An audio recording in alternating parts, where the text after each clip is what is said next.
Husband একটা ফেরেশতা।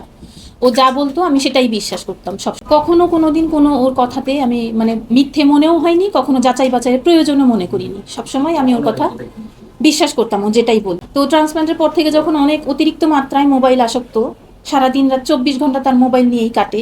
কোনো একটা কথা তার সাথে বলা যায় না, একটা কথা বলতে গেলে 5 বার বলা লাগে। আমি মেয়ে মানুষ।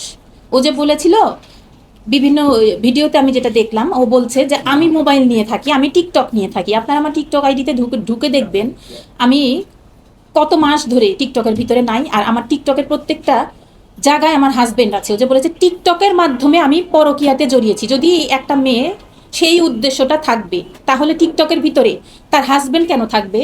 আমার হাজবেন্ডের সাথে আমার ছবি কেন থাকবে? আমি আমার হাজবেন্ডের সাথে টিকটক করে কেন ছাড়বো? আমার ছেলেটাকে নিয়ে কেন ছাড়বো? আমার ফুল ফ্যামিলি নিয়ে কেন আমি টিকটক করব?